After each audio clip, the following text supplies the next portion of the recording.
ওর গ্রামের ব্যবসায়ী হলেন সুমন সাহেব। তিনি প্রতি বছর তার জমিতে বিভিন্ন ধরনের ফসল চাষ করে তা পাইকারিতে বিক্রি করেন, আর তা থেকে ভালোই আয় করেন তিনি। এবার তিনি তার জমিতে শীতকালীন ফসল হিসেবে ফুলকপি চাষ করেছেন। একদিন তিনি তার জমিতে দাঁড়িয়ে তার সহকারী আব্দুলকে বললেন, বুঝলি আবুল, এভাবে তো আর চলছে না। কেন সাহেব, কি হয়েছে? সব তো ঠিকভাবেই চলছে, আপনি কিসের কথা বলছেন? তুই যে ব্যাককল, এই হলো তার প্রমাণ। জমিতে দাঁড়িয়ে কিসের কথা বলবো শুনি? ভাবছি এবার এমন কিছু করতে হবে যা থেকে খুব ভালো আয় করা যায়। এই আয় আর হচ্ছে না, সবকিছু এই জমির ওপর দিয়ে শেষ হয়ে যাচ্ছে। তা তো যাবেই সাহেব, বাকি যা থাকে তা তো আপনার আসল আয়, আর আয় তো যথেষ্ট হচ্ছেই। ছোট লোকের মতো কথা বলিস না তো আবুল, একটু বড় চিন্তা কর, বড়। এভাবে আর কদিন চলবে? আপনার মাথায় কি চলছে তা আগে খোলাসা করে বলুন তো দেখি। এভাবে সব কথা আমার মাথার উপর দিয়ে যাচ্ছে।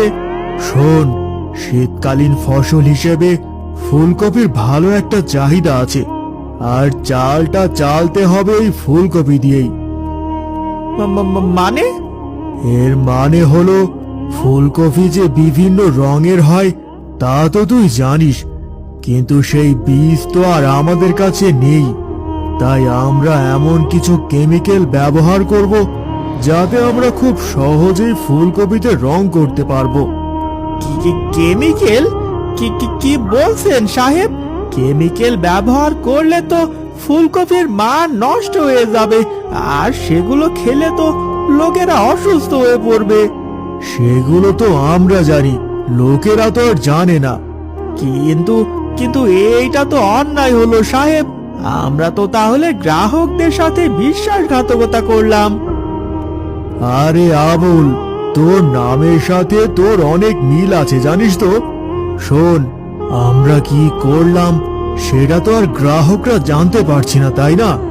তারা তো আরো নানান রঙের ফুলকপি দেখে খুশি হয়ে কিনবে, তখন লাভ কাদের হবে বলতো? আমাদের। আর এতে কার কি ক্ষতি হলো না হলো সেসব দেখে তো আর আমাদের কোনো কাজ নাই রে। গ্রাহকরা আসল ঘটনা না জানতে পারলেও ওপরওয়ালা তো ঠিকই দেখছেন, তাই না?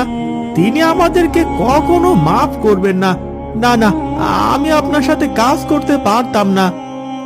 20%-এর কথা শুনে আবুল রাজি হয়ে যায় সুমনের সাথে কাজ করার জন্য। এরপর সুমন এবং আবুল মিলে তার কেমিক্যাল কিনে নিয়ে আসে। সাহেব, আমার এখনো কেমন যেন লাগছে, মনে হচ্ছে আমরা কাজটা একদমই ঠিক করছি না। আমরা লোভে পড়ে অন্যের ক্ষতি করছি না তো? আরে আবুল, অত শত চিন্তা করে কি ব্যবসা করে খাওয়া যায় বলতো?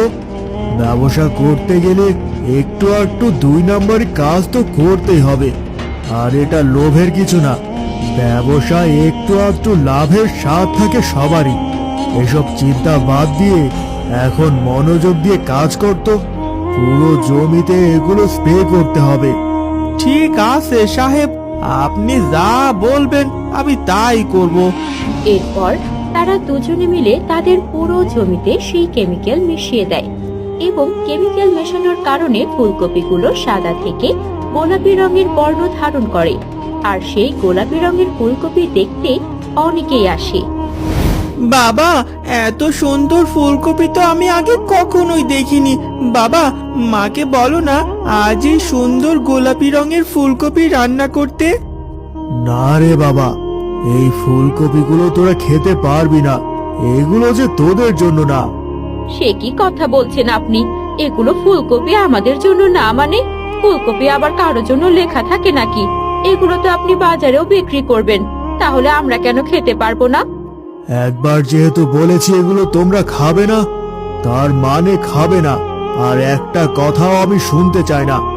আজ ফুলকপি নিতে গ্রাহকরা আসবে, আমি গেলাম জমিতে, অনেক কাজ পড়ে আছে।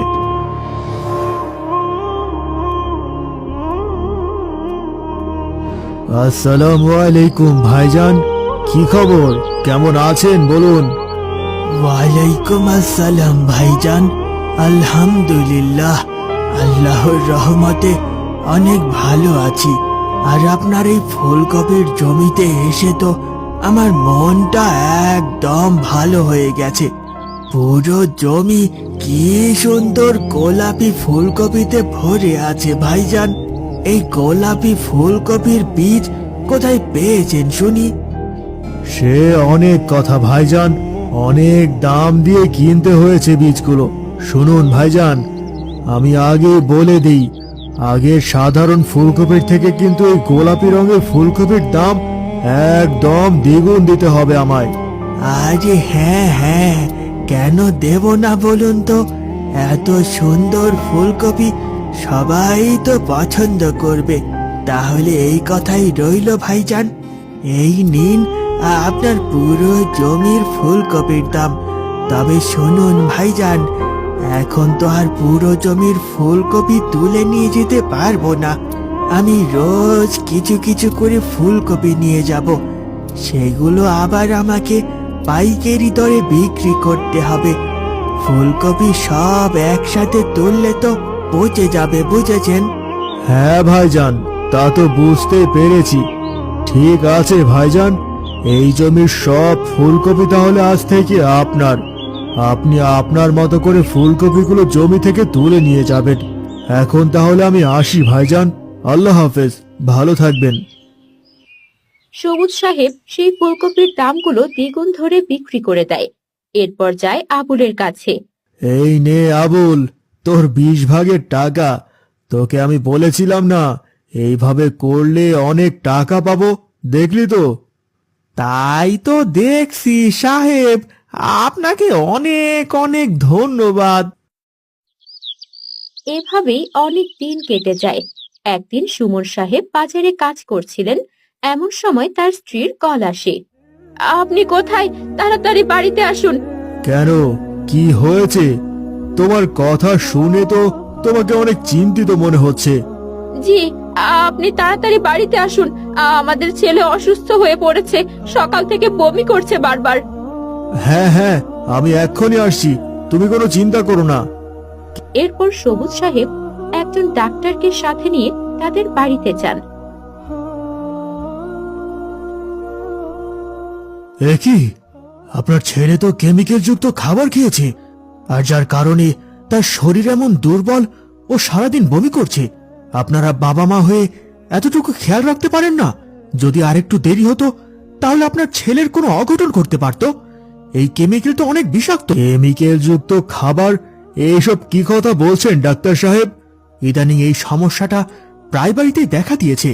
যতটুকু আজ করতে পেরেছি আমরা, তা হলো বর্তমান বাজারে একটা ফুলকপি বেরিয়েছে যেটার রং হলো গোলাপি, আর সেই রংটা হলো পুরো কেমিক্যাল দিয়ে, আর যার কারণে এটা রান্নার পর বিষক্রিয়া ছড়ায় পুরো তরকারিতে, আর সেই তরকারি খাওয়ার ফলে অনেকেই অসুস্থ হয়ে পড়েছে।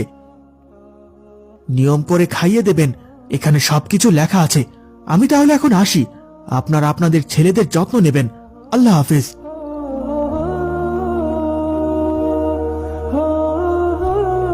আর সুমন সাহেব এসব কথা শুনে ধপ করে বিছানায় বসে পড়েন। ওগো, ডাক্তার সাহেব এসব কি কথা বললো?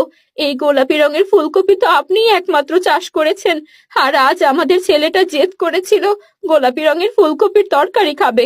তাই আমি জমি থেকে গিয়ে একটি ফুলকপি এনে রান্না করেছিলাম, সেটা খাওয়ার পর থেকেই ছেলের এই অবস্থা। তাহলে আপনি যে ফুলকপিগুলো বিক্রি করেছিলেন তা খেয়ে তো অনেক লোকের এই অবস্থা হয়েছে। হে আল্লাহ, হে আপনি কি করেছেন? সুমন সাহেব আল্লাহর কাছে আকুতি মিনতি করছিলেন। হে আল্লাহ, আপনি আমাকে ক্ষমা করুন।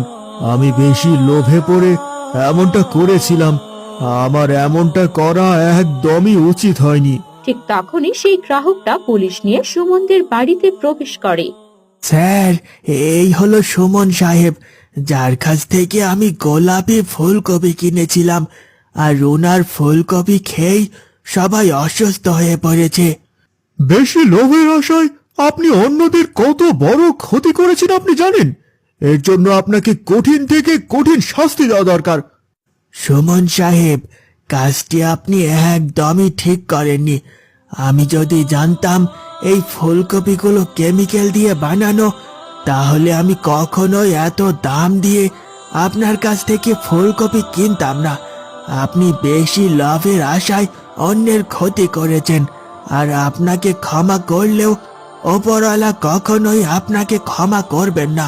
তিনি সব কিছু দেখেন, তিনি সব কিছুর সাক্ষী। ভালো কাজের উদাহরণস্বরূপ মানুষকে শান্তি দেন, তেমনি তিনি মানুষের খারাপ কাজের জন্য উপযুক্ত শাস্তিও দেন। ওপরওয়ালার নজর থেকে তো আর আপনি বাঁচতে পারবেন না। হে আল্লাহ, আপনি আমাকে ক্ষমা করুন। আমি বেশি লোভে পড়ে এমনটা করেছিলাম। আমার এমনটা করা একদমই উচিত হয়নি। আমি আমার ভুল বুঝতে পেরেছি ভাইজান, তাই এখানে আমার আর কিছু বলার নেই। সুমন সাহেব তার লোভের কারণে অন্যের ক্ষতি করেছেন, আর তার উপযুক্ত শাস্তিও তিনি পেয়েছেন। কথায় আছে না, অতি লোভে তাঁতি নষ্ট।